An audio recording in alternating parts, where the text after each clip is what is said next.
ایک شخص آیا، میرا نام محمد ہے، میرے والد کا نام عبداللہ ہے، میری والدہ کا نام آمنہ ہے، اور 200-250 اس کے فالوورز ہیں، اور خانہ کعبہ پہ قبضہ کرنے کی کوشش کرتا ہے.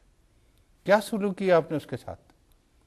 تو جو سلوک بھی بتائے گا، نتیجہ بتائے گا کہ یہ خدا کی طرف سے تھا، خدا والا تھا یا نہیں تھا.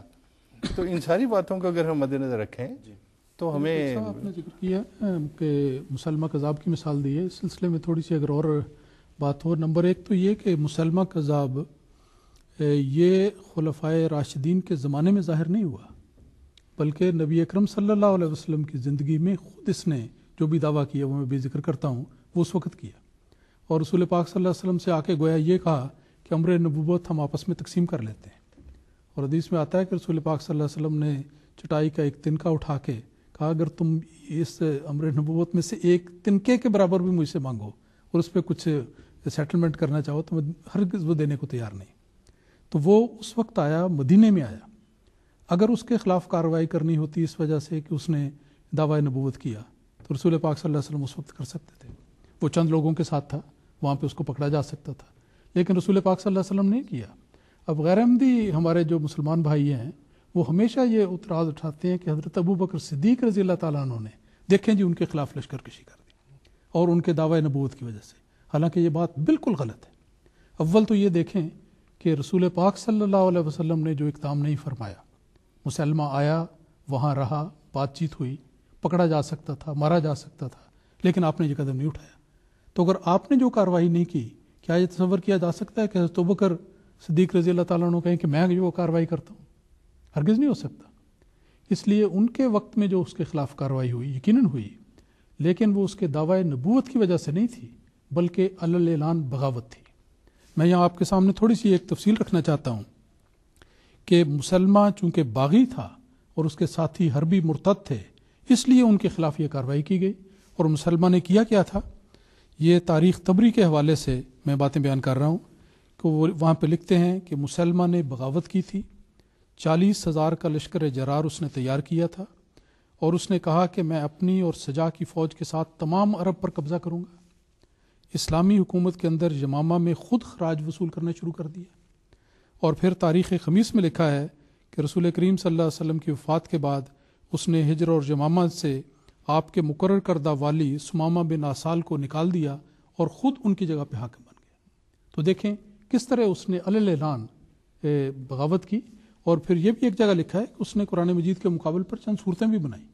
تو گویا شریعت کو بھی منسوخ کر رہا ہے اور نمازیں بھی اس نے ساقط کر دی.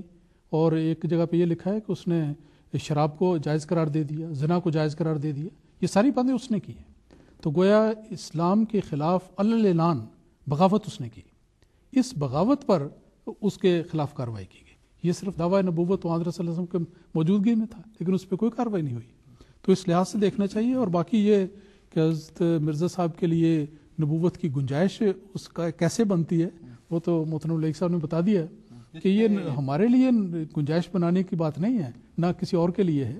جب اللہ تعالیٰ نے خود قرآن مجید میں فرما دیا کہ جو اللہ اور رسول پاک صلی اللہ علیہ وسلم کی اطاعت کرنے والا ہوگا ان کو 4 روحانی انعامات ملیں گے، اور ان میں سے سب سے بڑا انعام امتی نبوت کا ہے. اور حضور نبی پاک صلی اللہ علیہ وسلم نے مسیح موعود اور امام مہدی سے متعلق کتنی صراحت سے ذکر فرمایا کہ وہ نبی اللہ ہوگا. تو یہ نہیں کہ ہم کوئی نبی بنا رہے ہیں، اللہ نبی بنا رہا ہے. نبی پاک صلی اللہ علیہ وسلم نے اس کی تشریح فرمائی ہے. حضرت نواس بن سمان کی مشہور حدیث ہے جو مسلم میں آج بھی موجود ہے. میں نے اپنے پاس دوستوں کو دکھانے کے لیے بیروت کی چھپی ہوئی مسلم اس کی فوٹو کاپیز رکھی ہوئی ہیں کہ دیکھو یہ ہم نے نہیں چھاپی، تم لوگوں نے چھاپی ہوئی ہے. اور ایک حدیث میں حضور نبی پاک صلی اللہ علیہ وسلم آنے والے مسیح کو نبی اللہ نبی اللہ نبی اللہ نبی اللہ 4 دفعہ فرما رہے ہیں.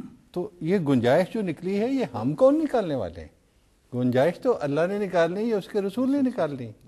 قرآن کریم کی آیتیں ہم پیش کرتے ہیں، حضور نبی پاک صلی اللہ علیہ وسلم کی وہ احادیث جو قرآن کریم کے تحت آتی ہیں وہ پیش کرتے ہیں. تو اس سے یہ نبوت ثابت ہوتی. اور سب سے بڑی بات یہ ہے کہ اس دعوے کے بعد خدا کا آپ کے ساتھ سلوک کیا ہے. ابھی فرما رہے تھے اتنے ملکوں میں 194-95 ملکوں میں خدا تعالیٰ کے فضل سے احمدیت کا پودا یہ لگا دیا گیا.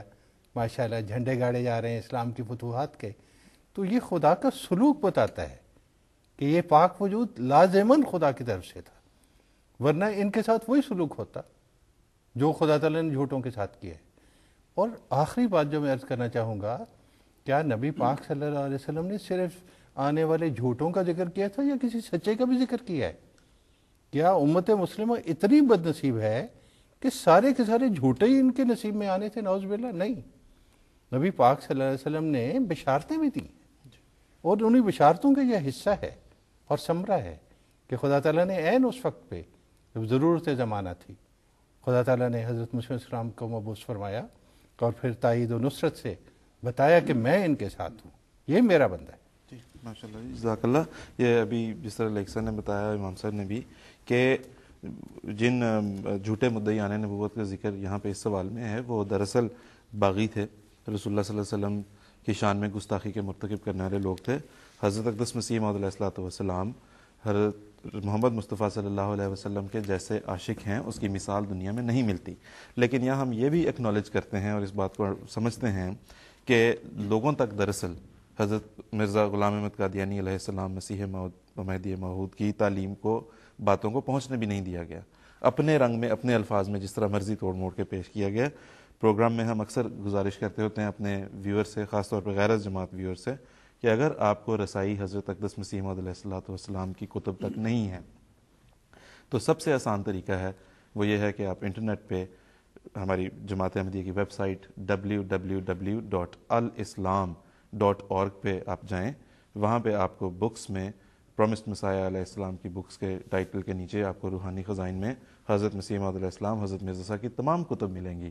آپ ان کو خود پڑھیں، نہ ہماری بات پہ جائیں، نہ ان کی بات پہ جائیں، آپ فیصلہ خود کریں، خود پڑھیں، خود دیکھیں کہ آپ نے جو محبت کا اور عشق کا اظہار حضرت محمد مصطفیٰ صلی اللہ علیہ وسلم سے فرمایا ہے، اس کی نظیر آپ کو دنیا میں کہیں نہیں ملے گی۔